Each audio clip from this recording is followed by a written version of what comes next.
Two revolutionaries are sitting in their hideout, planning and plotting the next stage of their struggle.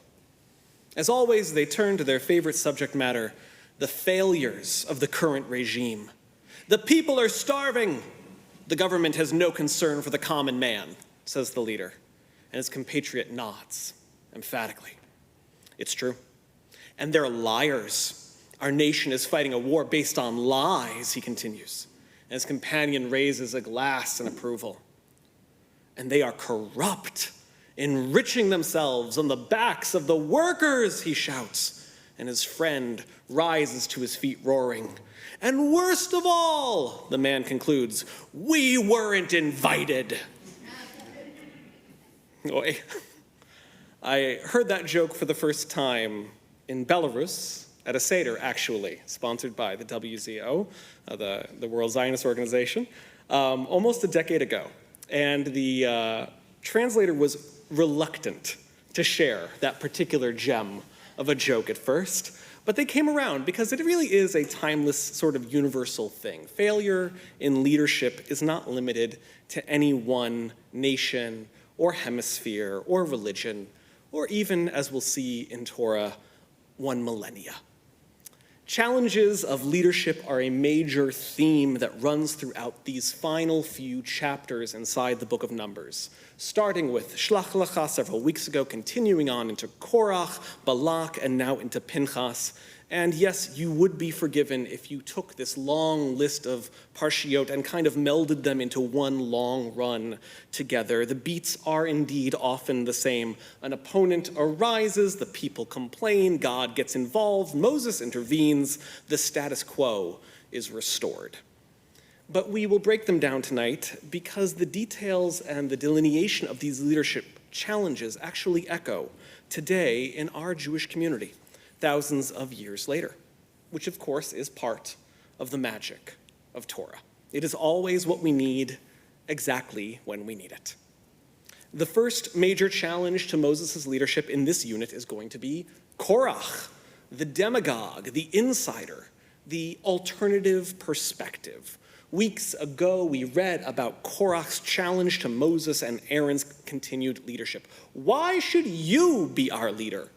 He essentially argues, all while being supported by a powerful series of noblemen. Keenly important here is that Korach is not and never has been an outsider. He is simply a rival Levite who wants to leverage his power against the establishment. On the surface, he's not seeking to overthrow the system of government, just wants to change who's running what, because he wants to be the one running things. He wants the power. He wants to be top dog. And if you're feeling generous, you could argue that Korach has an alternative, competing vision of what society should look like. But our friends, the rabbis, feel that Korach's insurgency, and in fact his entire challenge to Moses and Aaron, is going to be that quintessential, and I wasn't even invited. The second major challenge that Moses faces is King Balak, the outsider, the existential threat, the violent foe. Balak, like all of the warrior kings that Moses and the Israelites encounter on their entry into the land, is a much more simple opponent. He's an outside threat. He's a physical threat. He is a challenge to the very continuation of the existence of the Israelites. War with the neighboring Canaanite nations, as far as the narrative of the Torah is concerned, is a question of two outcomes. There will either be survival or there will be extinction. There can only ever be one victor. And so, in this sense, Balak is interchangeable. He's an interchangeable bad guy. Any violent opponent, any violent oppressor, just like any of the others of the thousands we've seen throughout the thousands of years that we've existed as a people who seek either our destruction or our subjugation. And they are a threat. Every wartime leader can attest that existential threats to your survival are a challenge of leadership. But these exclusively outside opponents present very different than an internal insurgency or the decay of political norms, the failure of societal systems. And that is the next major challenge. for the next major challenge is Pinchas. Pinchas, the extremist, the insider, and the altered force of the next generation. Pinchas, as we read at the end of last week's Torah portion, is a zealot, confronted with a major challenge to society and to Moses' leadership. He embraces the most extreme and immediate option, which I will remind us all is murder.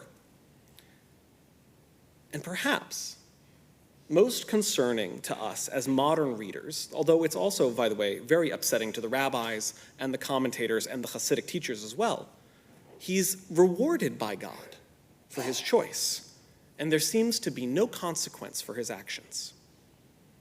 And I want to break this down for just a moment, because it's not that Pinchas is ever directly challenging Moses for leadership. Pinchas is loyal. He's one of Moses' most loyal and devout followers. He is his great nephew. He will be the Kohen Gadol after his father.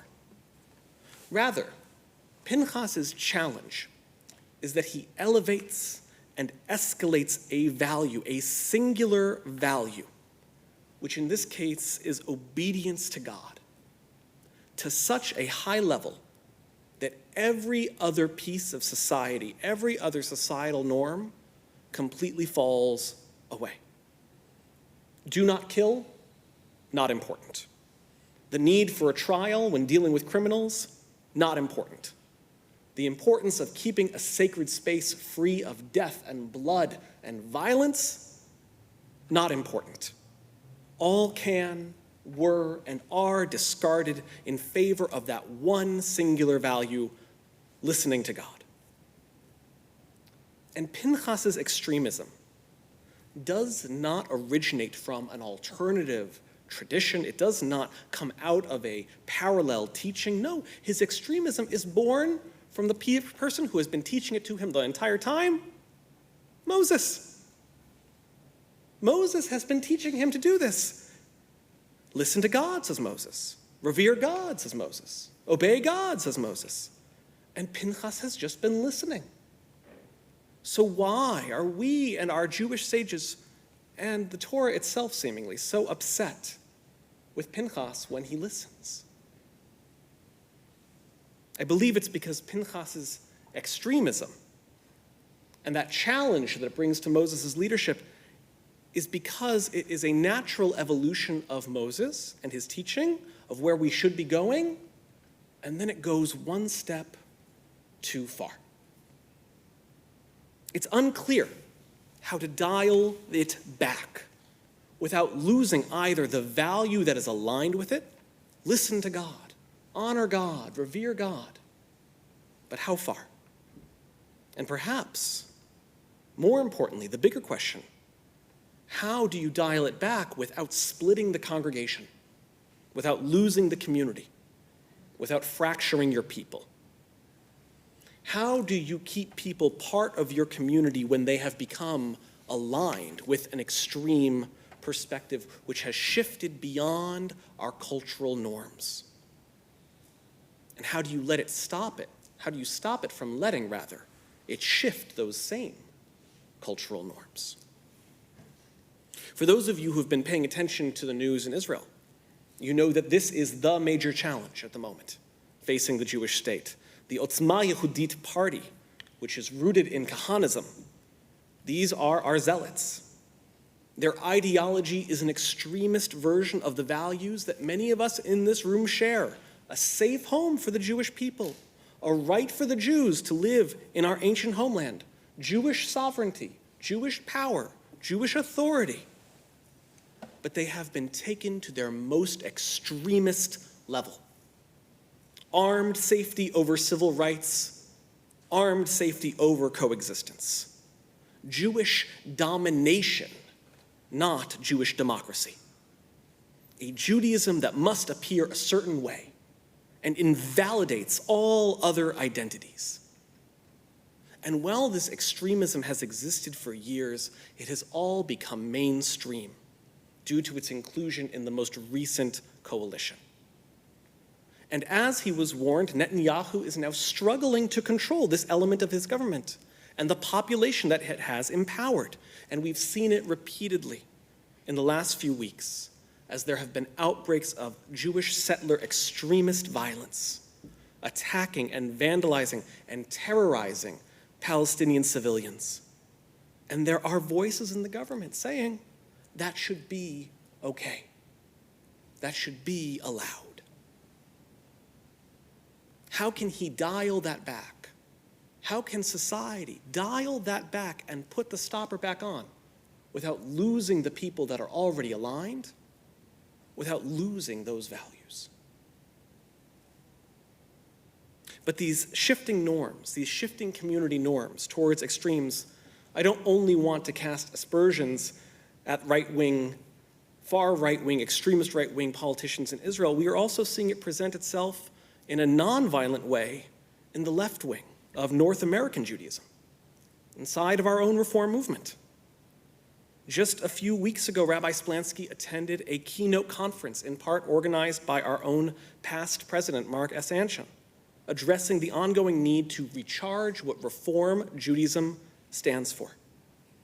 And the major thrust of the argument at this conference was that Reform Judaism has put so much emphasis on universalism and tikkun olam that everything else we stand for is slowly being diminished. And the result is a new generation of Jewish leaders who don't align themselves with the Jewish community. And the only tool, the only outlet that they have for expressing their Judaism is through social justice and through political activism. And that these justice activities, while noble, are daily growing more and more aligned with a left that is hostile to Jewish particularism and to Zionism. And just like with Moses, dealing with Pinchas, it's very unclear what should happen next. After all, these values don't come from nowhere. The importance of tikkun olam, of caring for the stranger, no matter who that stranger is, was proudly passed on in every generation I can think of, at summer camp, at youth group, from bimas just like this one. And our movement has often made allowances for other priorities. We've said, well, we'll lower the bar for education. We'll lower the bar for Jewish literacy. So is this just the natural evolution then of what Reform Judaism is going to be, chosen by the next generation? Is it going to be a religion that is explicitly aligned with a distinct political party and a distinct political message? Is it going to be an activity or an alignment, a service option that doesn't have spirituality? Or do we still have room? Is there still room to recapture and recharge Reform Judaism and perform a course correction that moves us away from extremism? These are big questions with unclear answers. But as I began, I know that we can turn to Torah again for guidance and look to what Moses responded to Pinchas with, a subtle lesson in leadership and in keeping communities together. So shortly after Pinchas captures the hearts and the minds, and seemingly the hearts and minds of God as well, with his act of extremist violence, God turns to Moses and says, it's time for you to pick your next generation of leadership. And in a parsha named Pinchas, you might well expect that God would choose said zealot. But God does not. God and Moses instead call for Joshua. Joshua has been quietly learning and quietly listening to Moses, leading in his style with his own unique flair, who has been less bombastic for certain, but certainly not less qualified. And in Joshua, we see a quiet and alternative style of leadership that is based on thoughtfulness, that is based on tradition, and is based on being, well, honestly, just a little bit less extreme. We live in a world where people want and listen to fast, easy, clear, concise answers. But Judaism has always been a religion of nuance, of minority opinions, and on pushing back. And so, as we enter this Shabbat, may we look to our leaders of this generation and the next as we help them find solutions. May we be a little more daring and look in slightly less obvious places than we normally do. May we be open to solutions that are a little less cut and dry, things that don't fit onto a billboard or into a quick internet blast. Let us once again re-embrace nuance. Let us find our balance and leave extremism behind, not only in our Jewish lives, but our personal lives as well. Shabbat Shalom.